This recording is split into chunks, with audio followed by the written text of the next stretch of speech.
In addition to giving inspiration to the onlooking nation and church, the convention provided a unique experience of spirituality and fellowship for the Epworth League. The convention introduced a trademark hymn for the League, for Chattanooga, and for future conventions, "When the roll is called up yonder."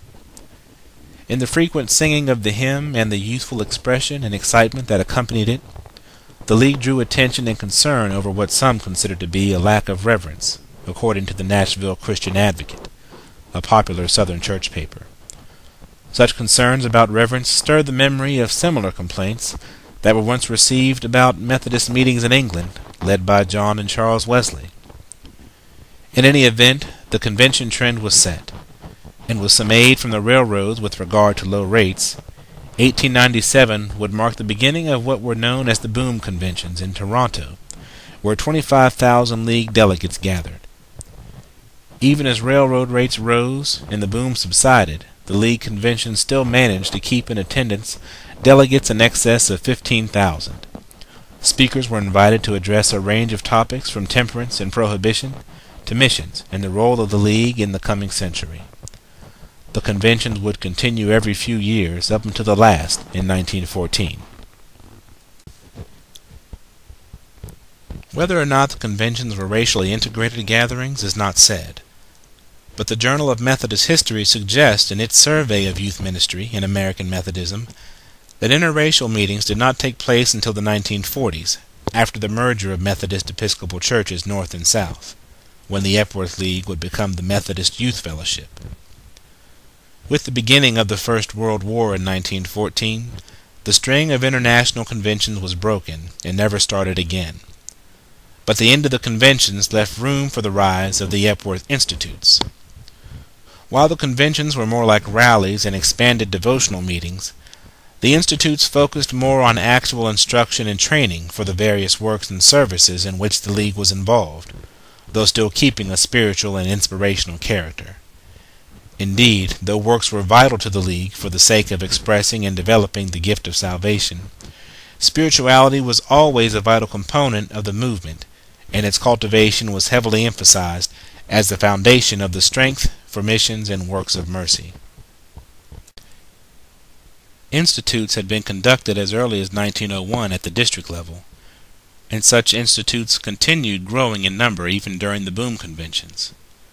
The General Secretary of the League, Dr. E. M. Randall, anticipating the winding down of the conventions, decided that the future of the League lay more in the direction of systematic and focused training for the members.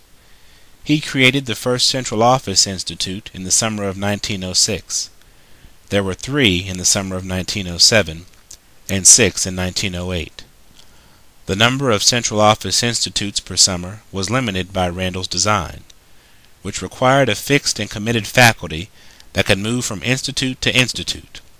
One feels in this design the spirit of the circuit rider structure. As the demand increased, independent institutes began to increase as well.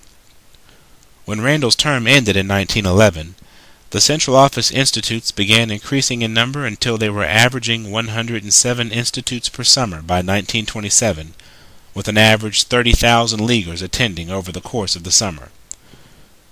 Paul Hitchinson discloses in The Story of the Epworth League that not all of these by any means were serious students that came for rigorous training, but that for many the institutes served the same purpose of gathering and camaraderie as the conventions, while for others still it was regarded as an institute of summer vacation camp. Throughout all the history of the League, conventions and institutes aside, it was the weekly, chapter-level work that was most impressive and inspiring. Sources list numerous missions and directions of activity, including aiding, supporting, and promoting the ministries of the deaconesses, conducting fresh air camps for city children, working in poorhouses and hospitals, and other similar services. The League also lent the influence of its numbers to the advancement of the temperance movement. In the area of evangelism, Leaguers conducted Win My Chum campaigns and were otherwise busy with the work of bringing the youth of their communities into the church, even going door to door in some areas on Sunday mornings. The Leagues sent aid to missionaries across the globe in Burma, China, Africa, Korea, India, the Philippines, and Japan, and each of these mission fields had multiple League chapters sending aid to their respective missionaries. Upward of 80 missionaries were supported by the League. And the League itself, as the expected outcome of their many courses on missions, would eventually begin producing missionaries of its own for the church. Methodist in the Making, an insider survey of the Epworth League, published in 1916, records the League as supporting 254 native preachers, 348 students, and 47 orphans. The journal Methodist History recounts that between 1919 and 1924, the League raised $380,000 for Africa at home and abroad. In the area of public charities, Leaguers discussed and took stands concerning the poorhouses and pauper legislation, as well as the morality of the labor camps.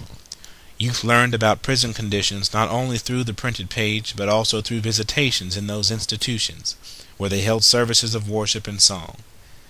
As early as 1920, when the Ku Klux Klan was exceedingly active and lynchings were common, the Epworth League took stands against lynchings and sent aid to the families of some of the victims. It is also noteworthy that the League chapters were also self-supporting, showing considerable commitment in their giving and ingenuity in their fundraising. In speaking of the accomplishments of the League chapters, Paul Hutchinson says this, speaking from his vantage point in 1927, "The League did pioneer work for the whole church in awakening an interest in the study of missions, in launching that social service which it called mercy and help, and in providing a positive, progressive program in the realm of recreation. In each of these things, if you mark what the church is doing, or trying to do today, you can then turn back the pages of League history and find that the League was doing the same thing, or trying to do it, 20 and 30 years ago. It wasn't always succeeding very well, to be sure, but it was trying. And one reason why the church at large is trying to do these same things today is because the men and women who make up the church now are the boys and girls who made up the League in those formative years."